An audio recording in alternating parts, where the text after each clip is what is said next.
톨스토이 단편선 사람은 무엇으로 사는가? 어떤 구두장이가 아내와 자식을 데리고 한 농가에 새들어 살고 있었다. 그는 집도 땅도 가지고 있지 않았으며 구두를 만들고 고쳐서 그 품삯으로 살아가고 있었다. 그런데 빵값은 비싸고 품삯은 헐했기 때문에 버는 것은 모조리 먹는 데 써버렸다. 그래서 구두장이와 아내는 둘이 공동으로 입는 양가죽 외투를 사야겠다고 벼르고 있었다. 가을이 되자 구두장이는 약간의 여유가 생겼다. 3루블짜리 지폐가 아내의 장롱 속에 있었고 또 마을 농부들에게 꿔준 돈이 5루블 20코페이카가량 있었다. 그래서 구두장이는 아침부터 양가죽을 사려고 마을에 갈 채비를 했다. 그는 아침 식사를 마치자 털가죽 외투 위에다 솜을 두른 아내의 무명 재킷을 껴입고 그 위에 긴 모직 외투를 걸쳤다. 그런 다음 3루블짜리 지폐를 호주머니에 넣고 나뭇가지 하나를 꺾어 지팡이로 삼아 떠났다. 마을에 도착한 구두장이는 어느 농부의 집에 찾아갔는데 주인이 없었다. 농부의 아내가 일주일 안으로 주인 편에 돈을 보내겠다고 약속했을 뿐 돈은 갚아주지 않았다. 구두장이는 또 다른 농부에게로 갔다. 그 농부는 돈이 한 푼도 없다고 딱 잘라 말하고 장화를 고친 값 20코페이카를 줄 뿐이었다. 구두장이는 양가죽을 외상으로 사려고 했으나 가죽 장수는 외상을 주려고 하지 않았다. 그 돈을 가지고 와요. 그러면 마음에 드는 걸로 줄 테니까. 외상값을 받는다는 게 얼마나 어려운지 우리들은 너무나 잘 알거든요. 이렇게 구두장이는 겨우 구두를 고친 값 20코페이카를 받고 어느 농부에게서 낡은 털장화에 가죽을 대어 꿰매는 일을 맡았을 뿐이었다.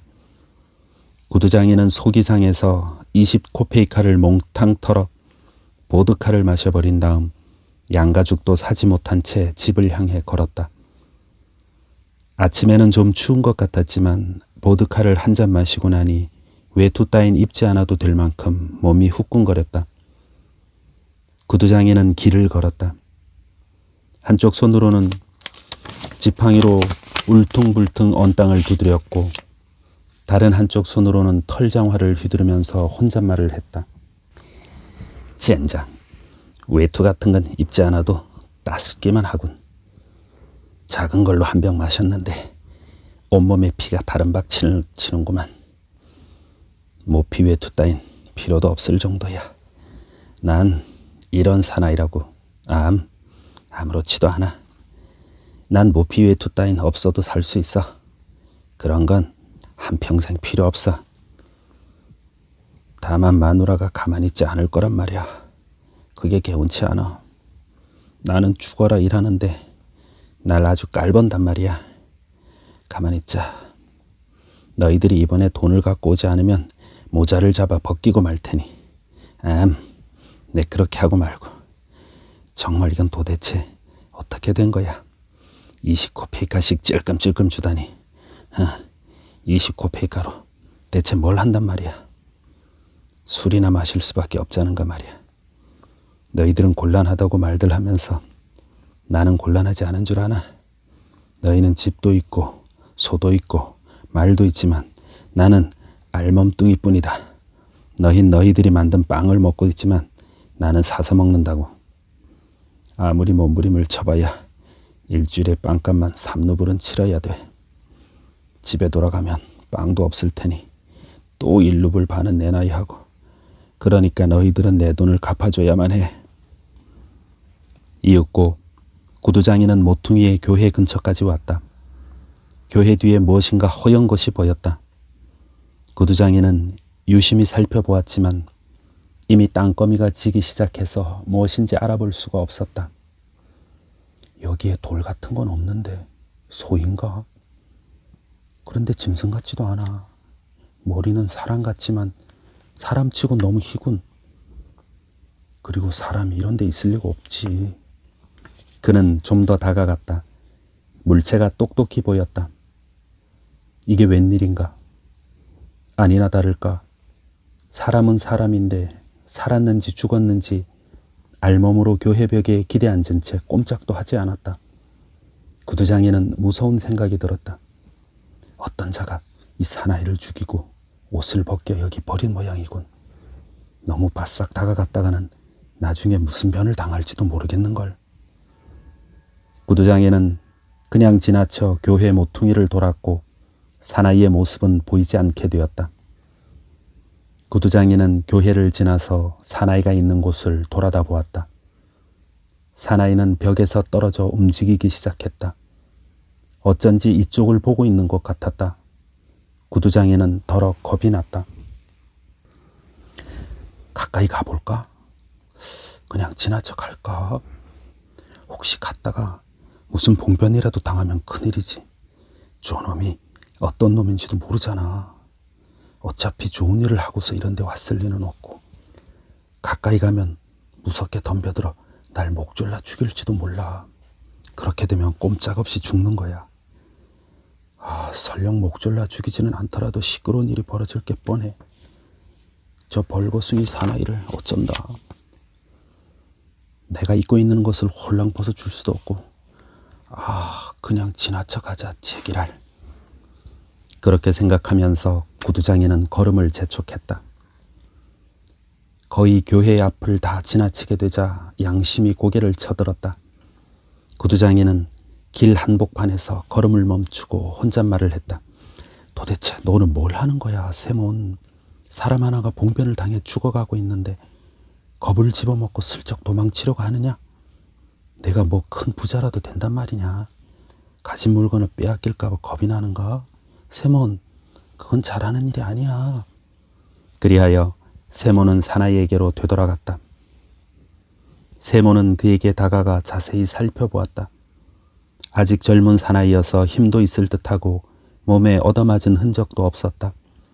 몸이 꽁꽁 얼어 말을 듣지 않는 모양이었다. 벽에 기대 앉은 채 세몬 쪽을 보려고도 하지 않았다. 쇠약해질 대로 쇠약해져 눈을 뜰 수도 없는 것 같았다. 세몬이 다가가자 사나이는 그제야 제정신이 든 듯 고개를 돌리더니 눈을 뜨고 세몬을 바라보았다. 세몬은 사나이의 그 시선이 마음에 들었다. 그래서 털장화를 땅바닥에 내동댕이 치고 허리띠를 끌러 그 허리띠를 털장화 위에 놓은 다음 외투를 벗었다. 이러고 있을 때가 아니야. 자, 이걸 입어요. 자. 세몬은 사나이를 부축하여 일으켰다. 사나이는 일어서서 세몬을 보았다. 자세히 보니 깨끗한 몸에 손도 발도 거칠지 않았고 귀여운 얼굴을 하고 있었다.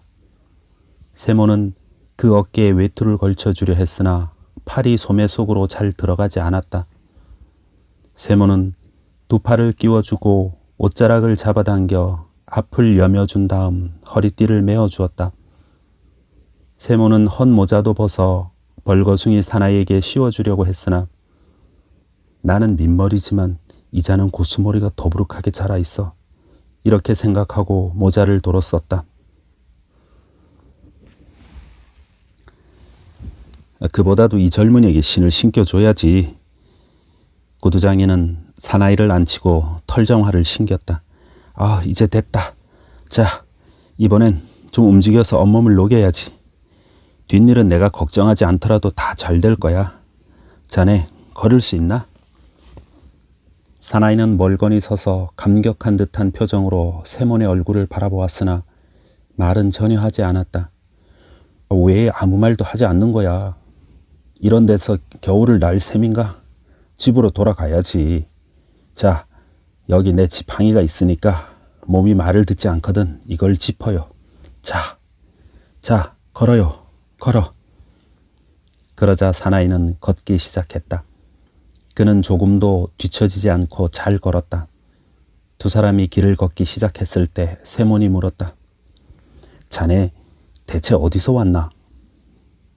나는 이 고장 사람이 아닙니다.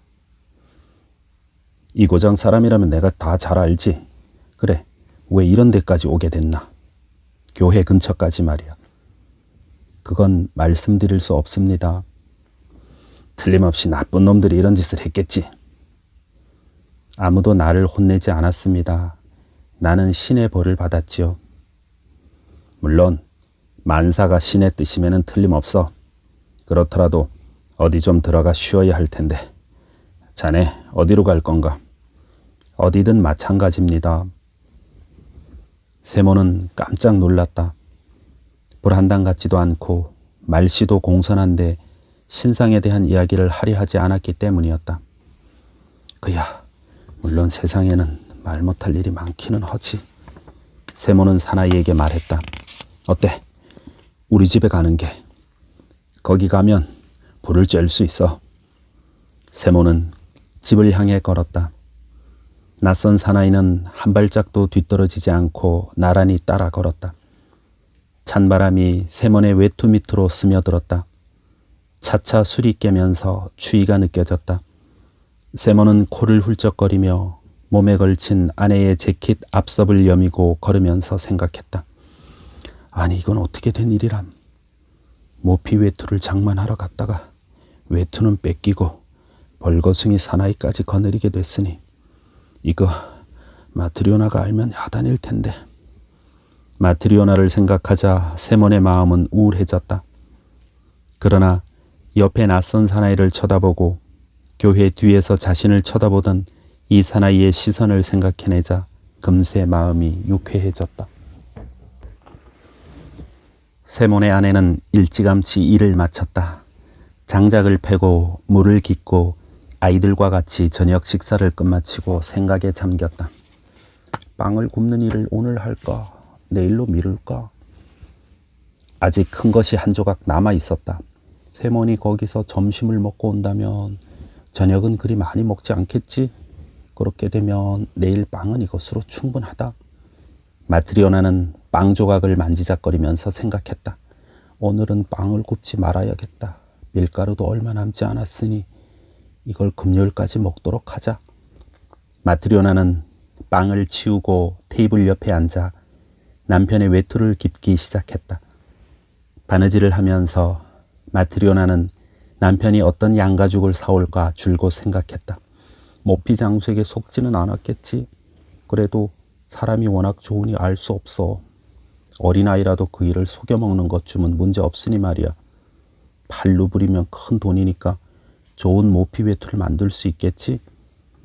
비록 다른 가죽은 아니지만 어쨌든 모피 외투를 살 수는 있어. 작년 겨울에는 모피 외투가 없어서 얼마나 고생을 했던지. 강해를 갈 수 있었나 산에를 갈 수 있었나. 지금도 그렇지. 그이가 옷이란 옷은 모조리 입고 나가버리니까 난 걸칠 것도 없어. 이제 올 때도 됐는데 아니 이 양반이 또 술 타령을 하고 있는 게 아닐까? 마트리오나가 그렇게 생각한 순간 현관의 계단이 삐그덕거리면서 누가 들어오는 소리가 났다. 마트리오나가 바늘 결의에 바늘을 꽂고 입구 쪽으로 가서 보니 사나이 둘이 들어오는 것이 아니겠는가. 세몬 옆에 낯선 사나이가 맨발에 털정화를 신고 모자도 없이 서 있었다. 마트리오나는 당장에 남편이 술을 마셨다는 것을 알았다. 역시 마시고 왔구나. 남편은 외투도 입지 않은 속옷바람이었고 게다가 손에는 아무것도 들지 않은 채 말없이 서 있었다. 마트리오나는 화가 치밀어 올랐다. 그 돈으로 몽땅 마셔버린 게 틀림없어. 알지도 못하는 건달하고 퍼마시고 한술 더 떠서 그 작자까지 끌고 왔구만. 마트리오나는 두 사람을 앞세우고 뒤따라 들어가다 생판 모르는 젊고 빼빼 마른 사나이가 입고 있는 외투가 바로 자기 것임을 알았다. 집 안으로 들어온 젊은 사나이는 그 자리에 선 채 움직이지도 않고 눈을 쳐들지도 않았다. 그래서 마트리오나는 필경 무슨 잘못을 저질러서 겁을 내고 있는 것이라고 생각했다. 마트리오나는 얼굴을 찡그린 채 페치카 쪽으로 떨어져서 두 사람의 거동을 살폈다.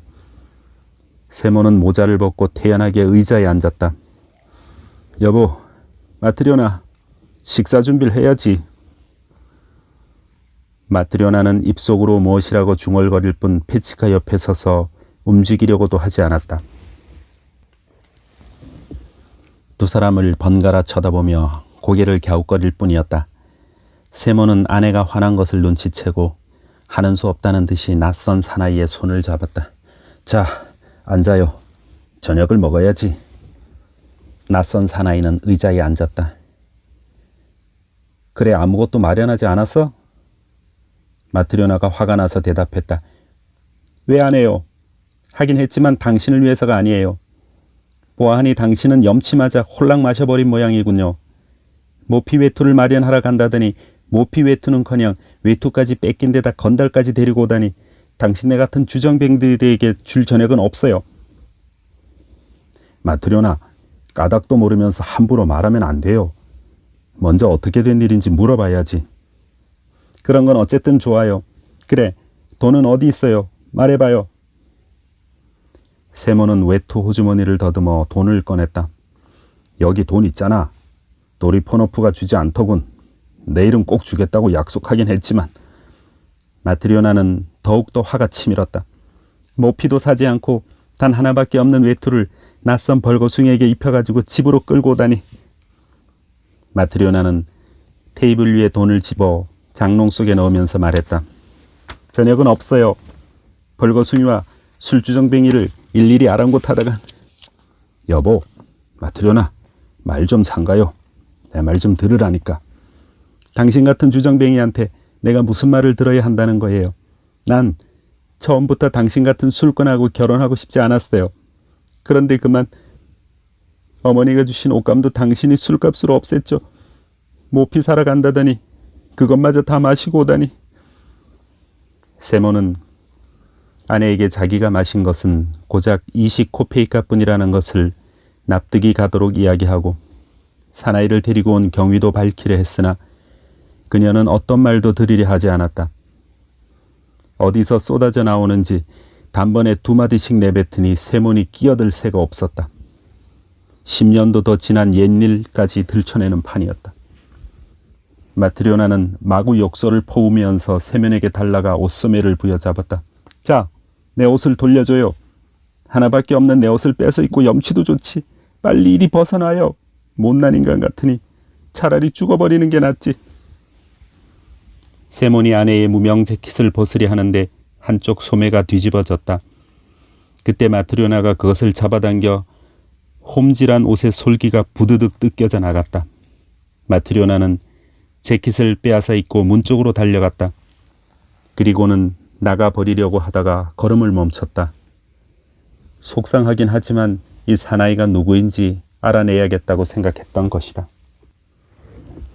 마트리오나는 발길을 멈추고 말했다. 온전한 사람이라면 벌거숭이로 있을 리가 없어요. 이 사나이는 셔츠도 입고 있지 않았잖아요. 당신이 나쁜 짓을 하지 않았다면 어디서 이 사나이를 끌고 왔는지 왜 말 못하는 거예요? 내 말하지 않았소. 집으로 돌아오는 길에 교회 담 밑에 이 사람이 알몸으로 거의 얼어붙은 채 길에 앉아 있었단 말이오. 글쎄, 여름도 다 갔는데 벌거숭이가 아니겠소? 마침 하늘이 도와서 내가 그리로 지나오게 됐으니 망정이지.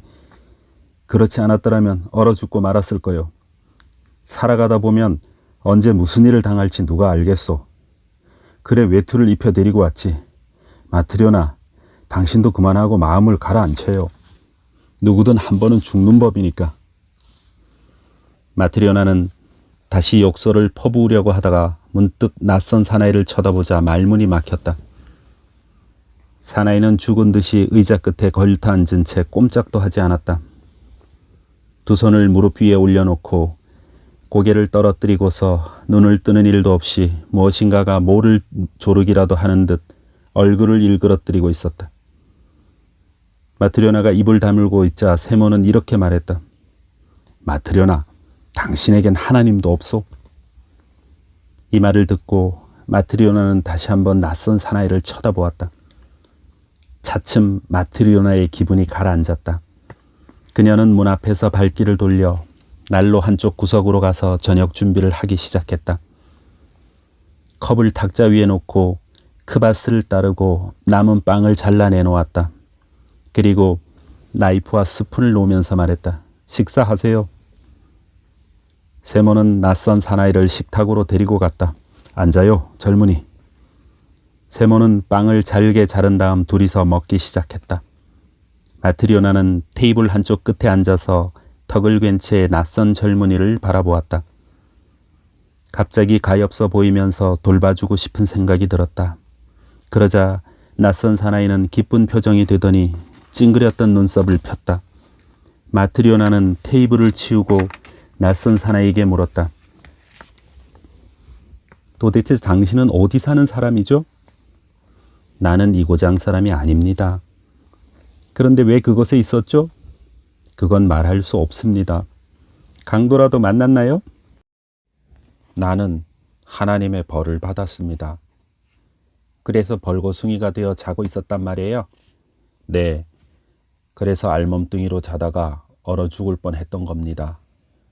그것을 세몬이 보고 가엾게 생각하여 입고 있던 옷투를 벗어서 내게 입히고 집으로 같이 가자고 했던 거죠. 또 여기 오니까 아주머니가 나를 불쌍히 여기고 먹고 마시게 해주셨습니다. 당신들에게는 하나님께서 은총을 내리실 겁니다.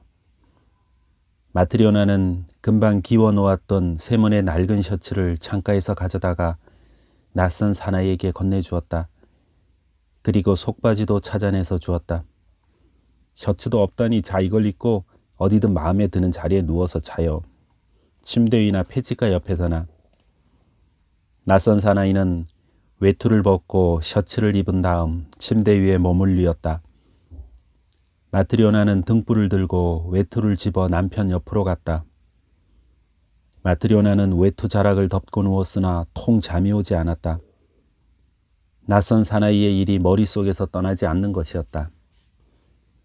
그 사나이가 조금 남았던 빵을 다 먹어버려 내일 먹을 빵이 없다는 것과 셔츠랑 속바지를 전부 준 일을 생각하자 아쉬운 생각도 들었지만 젊은이가 싱긋 웃던 것을 생각하니 마음이 밝아지는 것 같았다. 오래도록 마트리오나는 잠을 이루지 못했다. 세몬 역시 잠들지 못하고 연신 외투 자락을 잡아당기곤 했다. 마트리오나가 말했다. 남은 빵을 다 먹어버린 데다 반죽도 해두지 않았으니 내일은 어떻게 한담? 세몬, 이 옷 마라년에 가서 좀 꼬달릴까요?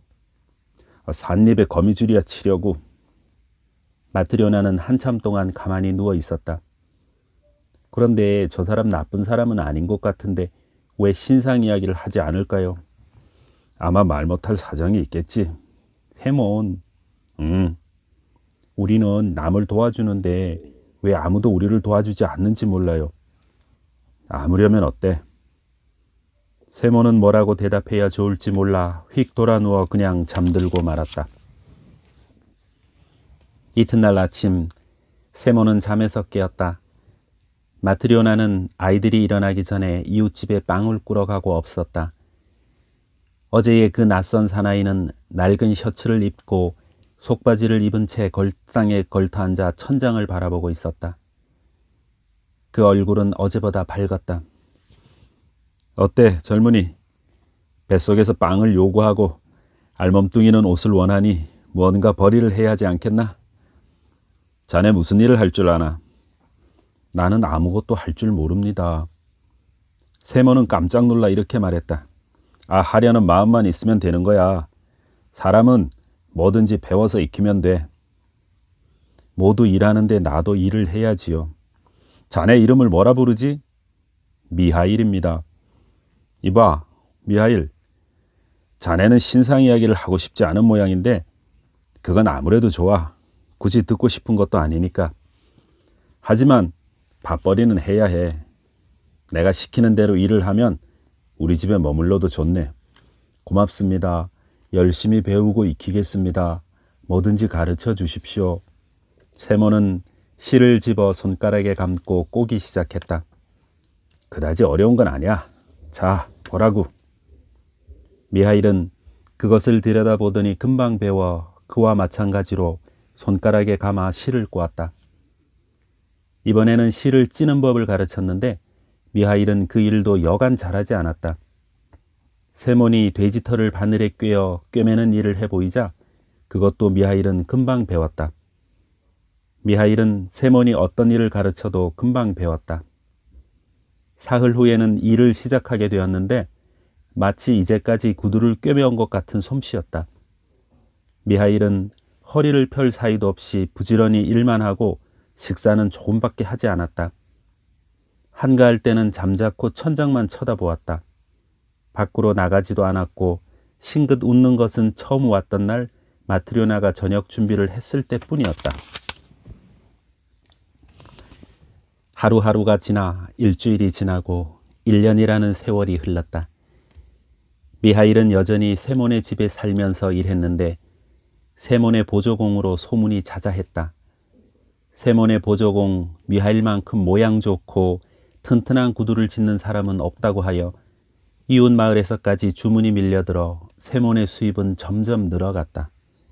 어느 겨울날의 일이었다. 세몬이 미하일과 마주 앉아서 일을 하고 있는데 방울을 잔뜩 단 마차 소리가 요란하게 들렸다. 창문으로 내다보니 그 마차는 바로 가게 앞에 섰다. 그리고 젊은 사람이 마부석에서 뛰어내려 마차 문을 열어주자 마차 안에서 모피 외투를 입은 신사가 나왔다. 그는 세몬의 집으로 올라왔다. 마트리오나는 뛰어나가 문을 활짝 열었다. 몸을 굽히고 안으로 들어온 신사가 허리를 쭉 폈는데 머리는 거의 천장에 닿을 지경이었고 온 방 안은 신사의 몸으로 꽉 들어차다시피 했다. 세몬은 일어서서 인사했는데 신사의 큰 몸집을 보고 벌린 입을 다물지 못했다. 지금까지 이렇게 큰 사람은 본 일이 없었기 때문이다. 세몬도 살집이 없는 편이고 미하일도 깡마른 편이며 마트리오나조차도 마치 마른 잎사귀처럼 살이 없는데 이 신사는 다른 나라에서 왔는지 얼굴은 불그스름하니 윤이 나고 목은 황소처럼 굵어서 마치 몸뚱이 전체가 무쇠로 된 것 같았다. 신사는 훅 숨을 크게 내쉬더니 모피 외투를 벗으며 의자에 앉아 말했다. 이 구두가게 주인은 누군가? 세몬이 나서며 말했다. 제가 주인인데쇼 나리. 그러자 신사는 자기가 데리고 온 젊은이에게 큰 소리로 명령했다. 베지카, 그걸 이리 가져와. 젊은이가 달려가더니 무슨 꾸러미를 가지고 왔다. 신사는 꾸러미를 받아 테이블 위에 놓더니 끌러라 하고 그 젊은이에게 명령했다. 주인, 이 가죽이 무슨 가죽인지 알고 있나? 세몬은 가죽을 만져보고 나서 대답했다. 꽤 좋은 가죽입니다. 그야, 물론 틀림없이 좋은 가죽이지. 바보 같으니라고. 자네는 이제까지 이런 가죽을 구경조차 못했을 거야. 독일산이거든. 20루블이나 줬다고. 세몬은 겁먹은 듯 말했다. 저 같은 사람이 어찌 구경이나 했겠습니까? 그야 당연하지. 어디, 이 가죽으로 내 발에 꼭 맞는 장화를 지을 수 있겠나? 지을 수 있고 말급쇼 나리. 신사는 느닷없이 소리 질렀다. 지을 수 있고 말급쇼라고? 너는 누구의 장화를 짓는지 무슨 가죽으로 짓는지를 명심해야 해. 나는 1년을 신어도 찢어지지 않고 모양이 변치 않는 장화를 원해. 그렇게 만들 수 있으면 일에 착수하여 가죽을 재단해. 하지만 안 될 것 같으면 손도 대지 마라. 미리 말해두겠는데 만약 장화가 1년도 채 되지 않아 찢어지거나 모양이 변한다면 내 놈을 감옥에 넣어버릴 테다. 만약 1년이 넘도록 모양이 변하지도 않고 찢어지지도 않으면 삭스로 10루블을 주겠다. 세몬은 더럭 겁이 나서 대답도 못하고 미하일 쪽을 돌아다 보았다. 그러고는 팔꿈치로 미하일을 쿡 찌르면서 작은 목소리로 물었다. 미하일은 그 일을 받으십시오 하는 듯이 고개를 슬쩍 끄덕였다. 세몬은 미하일의 고개짓을 보고 1년 동안 일그러지지도 찢어지지도 않을 장화를 주문받았다. 신사는 젊은이를 불러 왼쪽 구두를 벗기게 하고 다리를 쭉 폈다. 지수를 재라. 세몬은 10 베르시오크 종이를 꿰매 붙여 자리에 펴고 무릎을 꿇고서 신사의 양말을 더럽힐세라 앞치마에 손을 잘 닦은 다음 치수를 재기 시작했다. 바닥을 재고 발등 높이를 재고 종아리를 잴 차례가 되었는데 종이끈이 마주 닿지 않았다. 신사의 종아리가 통나무만큼이나 굵었던 것이다. 정신 차려서 해. 종아리가 꽉 끼게 해서는 안 된다. 세모는 다시 종이를 덧붙였다. 신사는 의젓하게 앉아 양말 속에 발가락을 꼼질꼼질 놀리면서 방 안 사람들을 둘러보고 있다가 미하일을 보고 물었다. 저건 누구냐? 이 가게 직공인데 그가 장화를 만들 겁니다. 똑똑히 알아둬라. 1년간은 끄덕도 않게 꿰매야 한다. 신사가 미하일에게 말했다. 세몬도 미하일을 돌아다 보았다. 그런데 미하일은 나리의 얼굴은 보지 않고 그 뒤에 구석을 응시하고 있었다. 마치 누군가 있어 그가 누구인지를 알아내려고 하는 듯한 표정이었다. 물끄러미 응시하고 있던 미하일은 갑자기 싱긋 웃더니 얼굴이 활짝 밝아졌다. 넌 뭘 싱글거리고 있는 거냐? 바보처럼. 정신 차려서 기한내 만들어낼 생각이나 하지 않고. 그러자 미하일은 말했다. 네, 그렇게 하겠습니다. 좋아, 좋아. 신사는 구두를 신고 모피 외투를 입자 문간 쪽으로 걸음을 옮겼다. 그런데 허리 굽히는 것을 잊어 그만 문에 이마를 세게 부딪혔다. 신사는 욕설을 퍼붓더니 이마를 문지르며 마차를 타고 가버렸다. 신사가 나가자 세몬이 말했다. 정말 대단한 날이야. 그 어른은 큰 도끼로도 죽이지 못할걸. 방이 흔들거리도록 이마를 부딪혔는데 별로 아프지도 않은 모양인가 봐. 그러자 마트리오나도 말했다. 저렇게 부유한 생활을 하는데 체격들이 왜 좋지 않겠어요. 저렇게 튼튼한 사람에게는 염라대왕도 감히 접근하지 못할걸요? 세몬은 미하일에게 말했다. 일을 맡긴 했지만 이거 까딱 잘못하는 날엔 감옥살이야. 가죽도 비싼 데다 나리는 성깔이 대단하시고 절대 실수하면 안 되는데. 자, 자네는 눈도 밝고 솜씨도 나보다 나으니 여기 이 치수본을 주겠네. 나는 겉가죽을 꿰맬 테니까.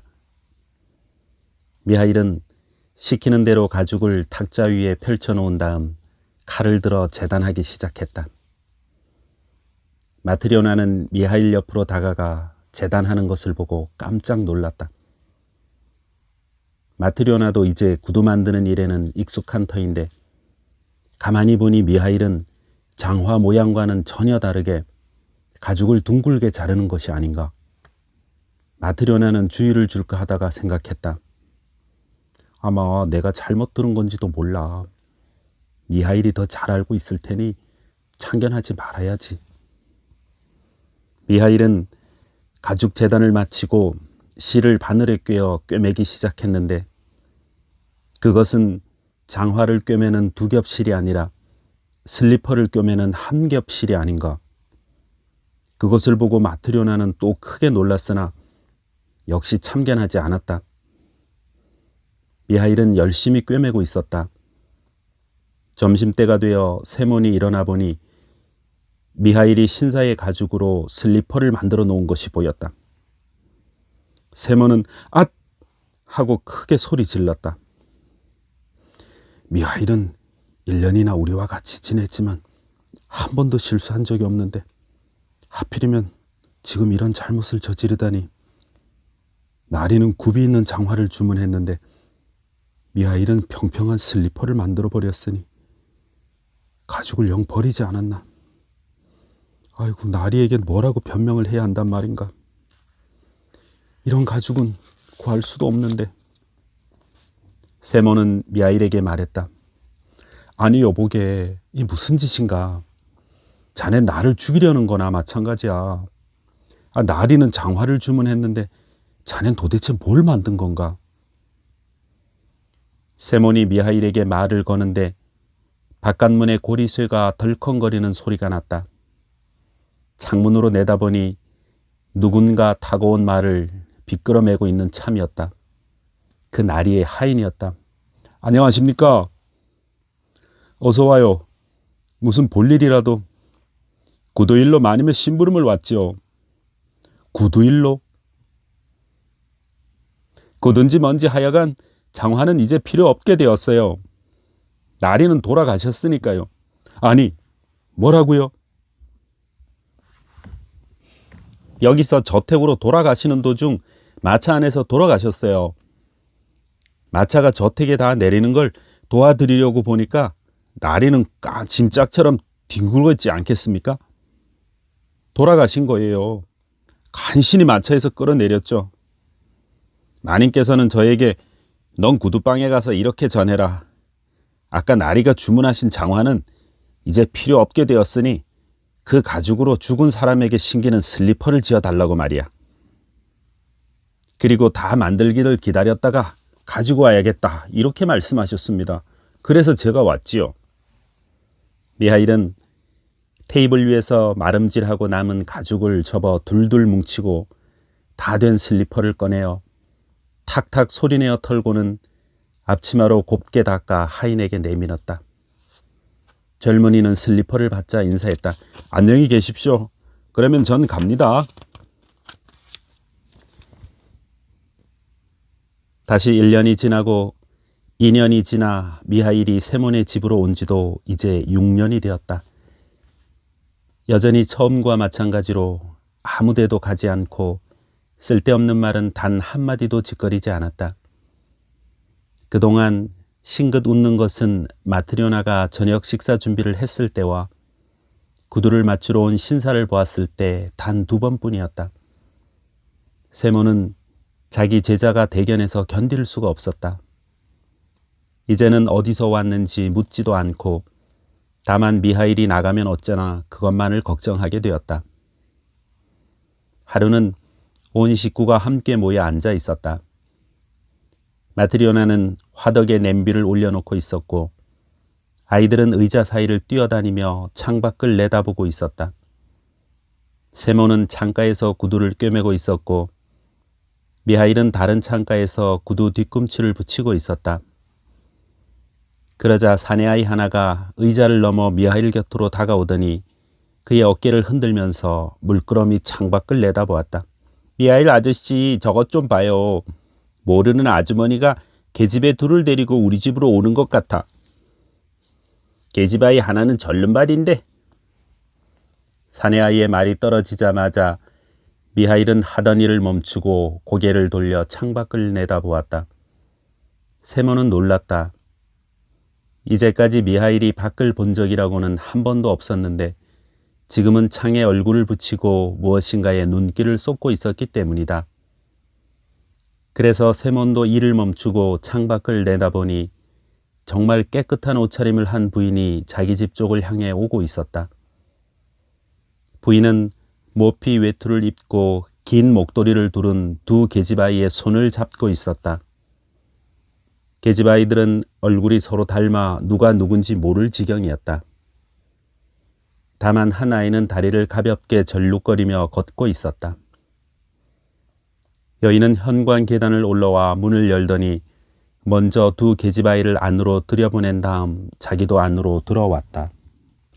안녕하십니까? 어서 오십시오. 무슨 볼일이신지. 여인은 테이블 곁에 앉았다. 두 계집아이는 그 여인의 무릎에 안기듯이 기댔는데 낯설어하는 모양이었다. 이 아이들한테 봄의 신을 가죽 구두를 맞출까 해서요. 아, 그렇습니까? 우리는 그런 작은 구두를 지어본 적은 없지만 할 수 있습니다. 가장자리에 장식이 달린 걸로 할까요? 안에 천을 대어 접는 것으로 할까요? 우리 미하일의 솜씨가 여간 좋지 않습니다. 세몬이 미하일을 돌아다 보니 미하일은 우두커니 앉아 두 계집아이에게서 눈길을 떼지 않고 있었다. 세몬은 그런 그의 모습을 보고 깜짝 놀랐다. 하긴 두 아이가 모두 귀여운 얼굴이었다. 눈이 까맣고 뺨이 통통하고 발그레하며 입고 있는 모피 외투도 목에 두른 목도리도 질이 좋은 것이긴 했다. 그렇더라도 무슨 이유로 미하일이 저렇게 열심히 바라보고 있는지 의문스러웠다. 마치 두 계집아이를 알고 있기라도 한 듯했다. 세모는 의아스럽게 여기면서도 여인에게 돌아앉아 값을 흥정했다. 가격을 정하고 치수를 잴 차례가 되었다.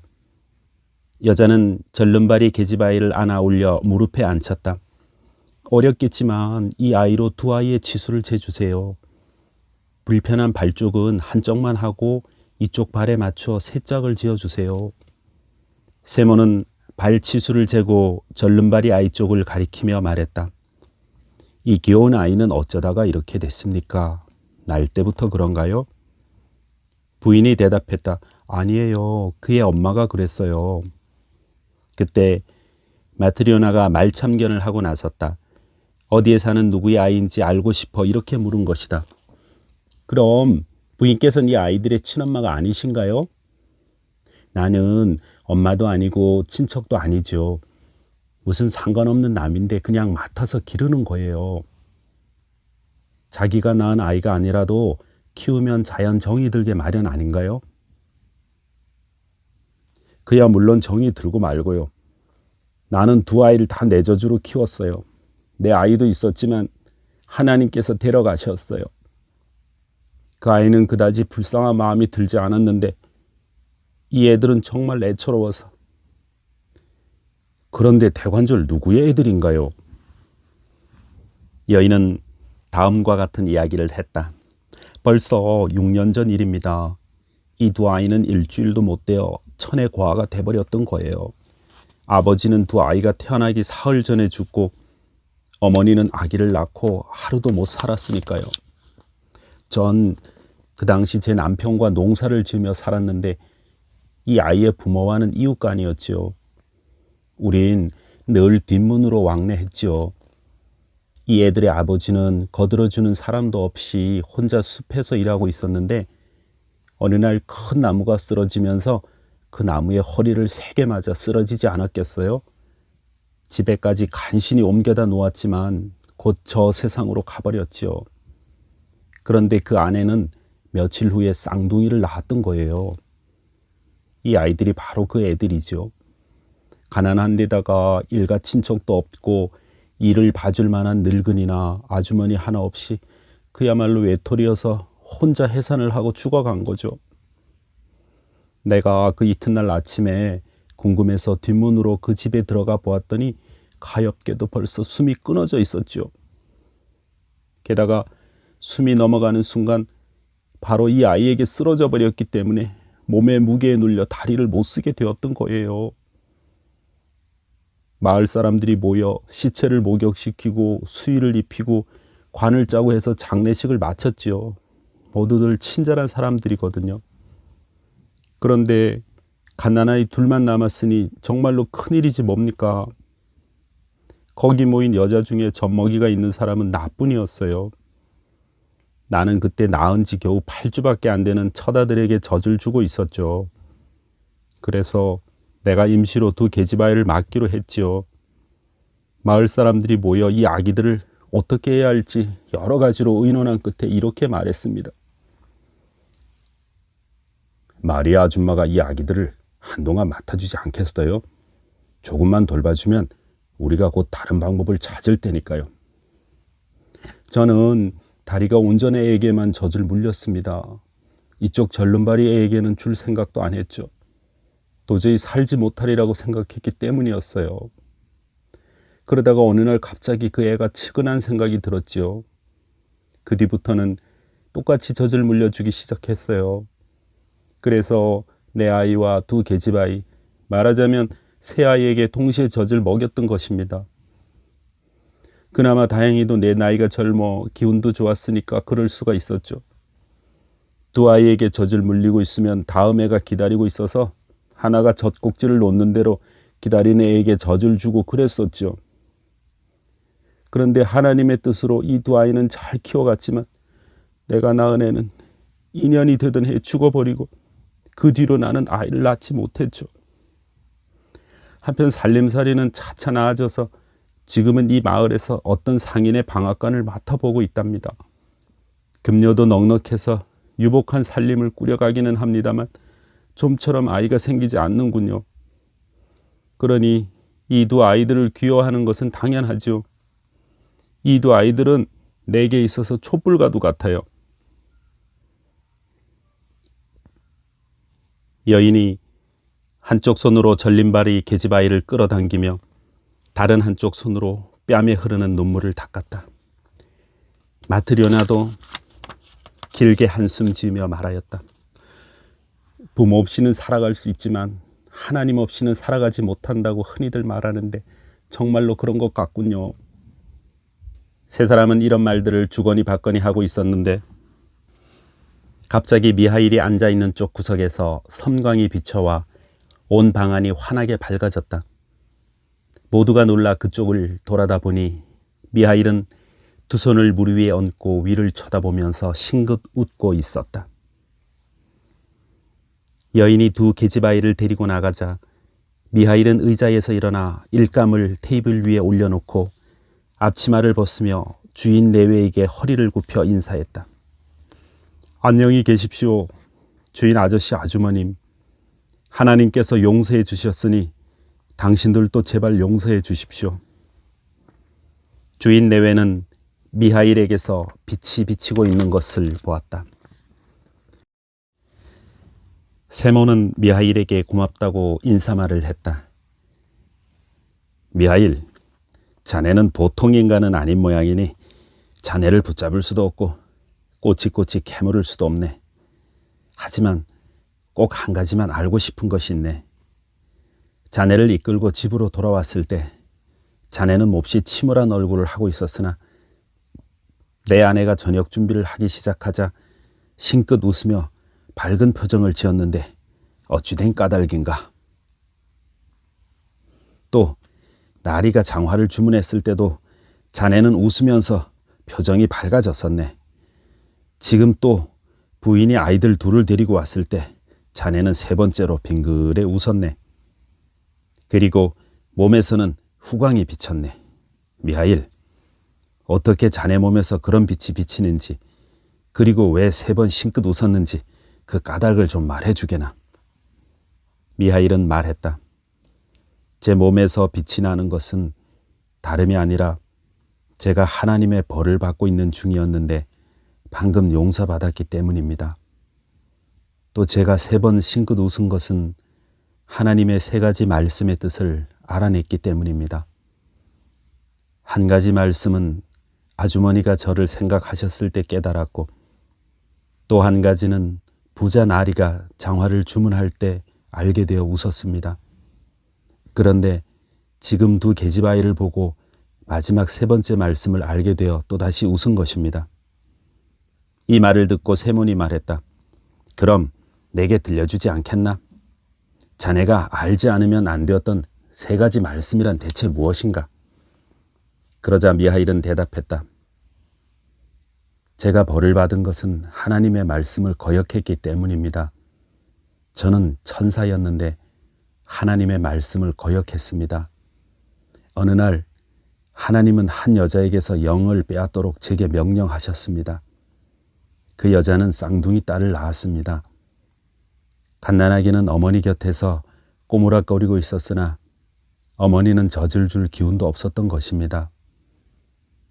여인은 제 모습을 발견하자 하나님이 보내신 줄 짐작하고 매우 슬프게 흐느끼며 말했습니다.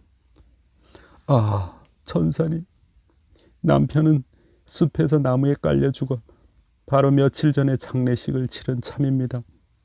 에게는 형제 자매도 큰어머니, 작은어머니, 할머니도 없기 때문에 이 갓난애들을 거두어 줄 사람이 없습니다.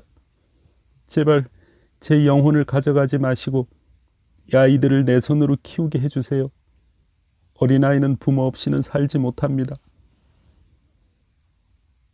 저는 그녀가 하는 말을 듣고 한 아이를 안아 젖꼭지를 물려주고 다른 아이는 팔에 안겨준 다음 하늘나라에 돌아갔습니다.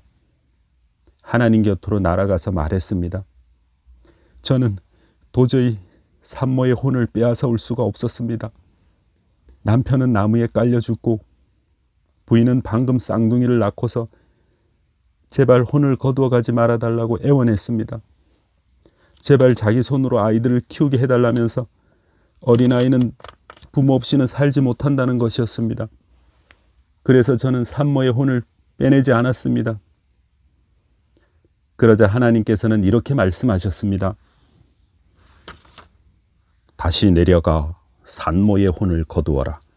그러면 세 가지 뜻을 깨닫게 되리라. 즉, 사람의 내부에는 무엇이 있는가? 사람에게 허락되지 않은 것은 무엇인가?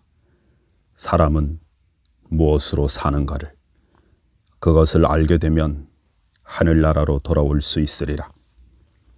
그래서 저는 다시 지상으로 내려가 산모의 혼을 데려갔습니다.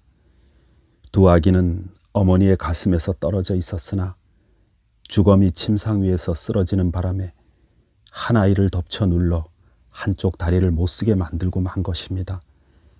저는 그 마을에서 하늘로 날아올라가 여자의 혼을 하나님께 바치려고 했는데 갑자기 거센 바람이 휘몰아치면서 제 두 날개를 부러뜨렸습니다. 그래서 그 여자의 혼만 하나님께로 가고 저는 지상에 떨어져서 길바닥에 쓰러졌던 것입니다. 그때 세몬과 마트리오나는 자기들이 먹이고 입혔던 사람이 누구인지, 자기들이 같이 살면서 일해온 사람이 누구인지를 알고 두려움과 기쁨으로 눈물을 흘렸다. 그러자 천사가 말했다. 저는 홀로 알몸인 채 들판에 버려졌습니다. 저는 인간의 부자유라는 것도 추위도 배고픔도 모르고 있었는데 그런 제가 갑자기 인간이 되어버린 것입니다. 배고픔도 극한에 달했고 몸도 얼어붙어 어떻게 해야 좋을지 몰랐습니다. 그때 들 한가운데 하나님을 모시는 교회가 눈에 띄어 몸을 의지하려고 그곳으로 갔으나 문이 잠겨 있어 안으로 들어갈 수가 없었습니다. 저는 비바람을 피하려고 교회 뒤로 돌아가 앉았습니다. 이윽고 날이 저물자 배고픔은 더욱 심해지고 몸은 얼대로 얼어 거의 죽기 직전이었습니다. 그때 어떤 사람이 장화를 들고 걸어오면서 혼잣말을 하는 소리가 들려왔습니다.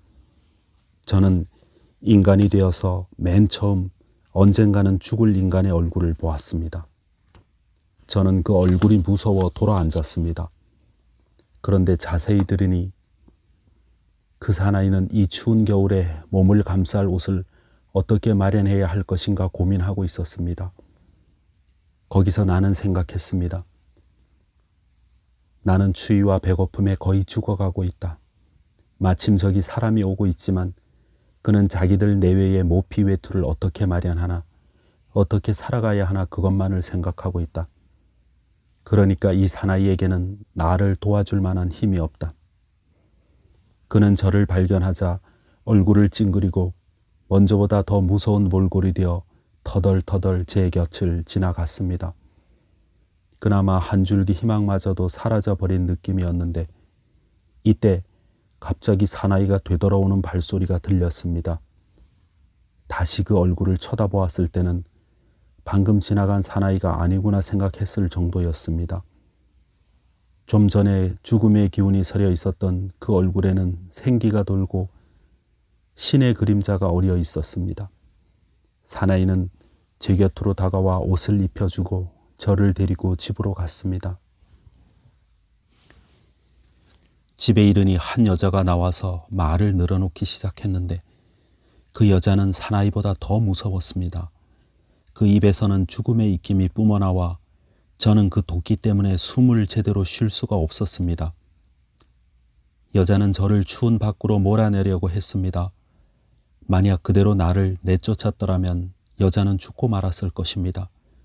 그것을 저는 잘 알고 있었으니까요. 그러나 그때 남편이 갑자기 하나님 얘기를 꺼내자 여자는 금방 태도가 누그러졌습니다.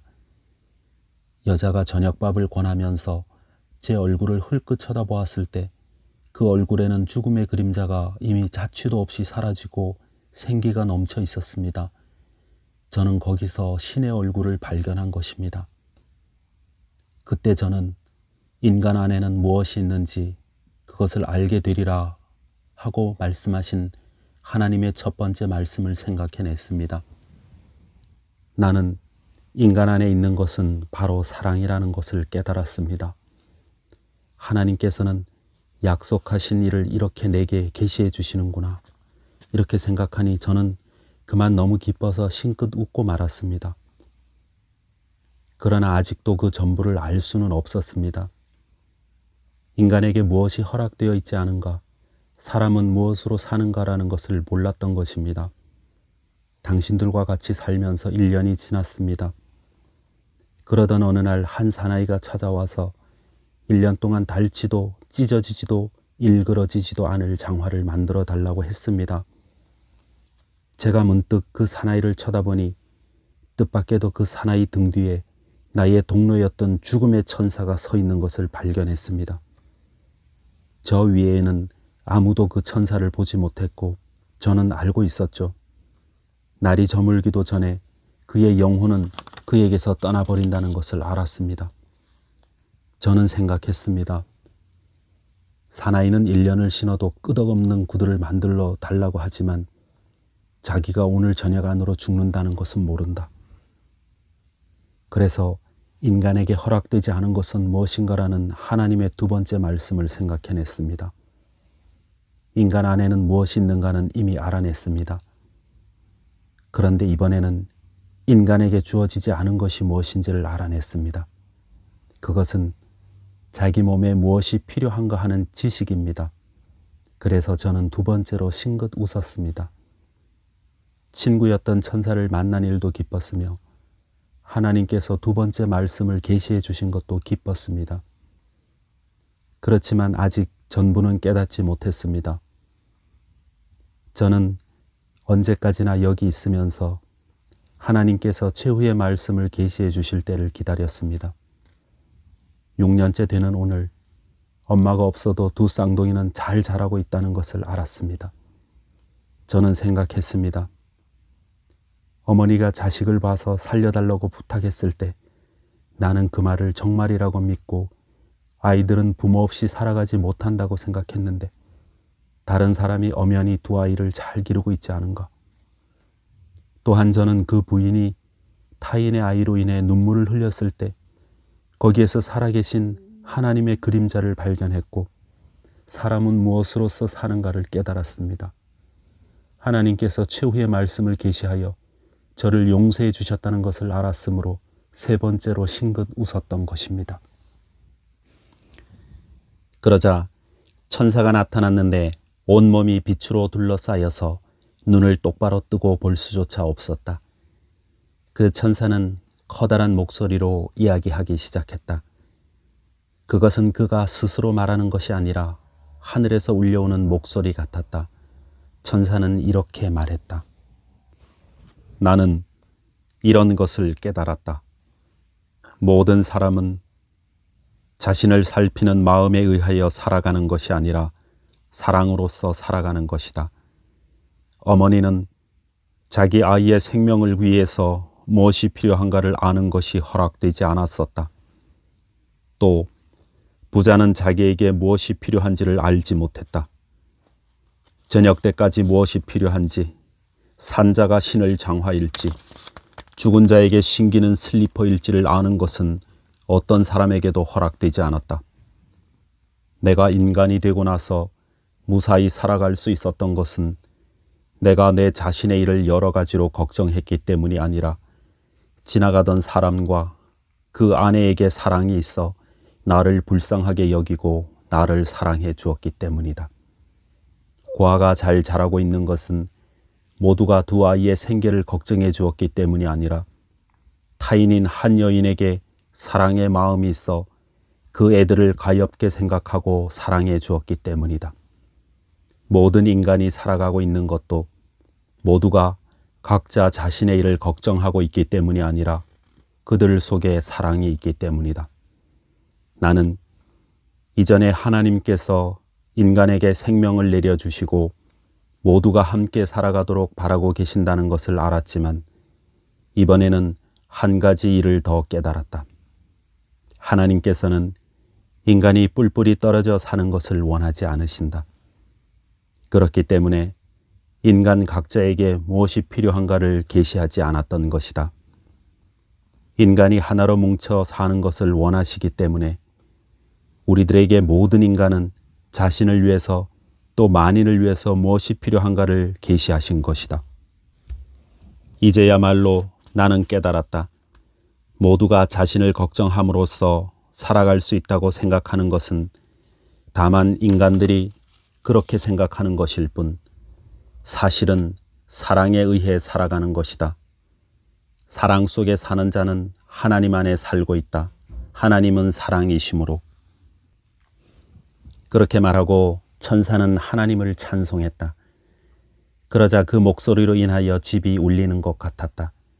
그리고 천장이 두 갈래로 쫙 갈라지면서 땅에서 하늘까지 불기둥이 뻗쳤다. 쇠못 내외도 아이들도 모두 땅바닥에 엎드렸다. 미하일의 등에서 날개가 활짝 펼쳐지더니 천사가 된 그는 하늘로 날아 올라갔다. 세몬이 정신을 차렸을 때는 집은 예전 그대로였지만 거기에 가족 외엔 아무도 없었다.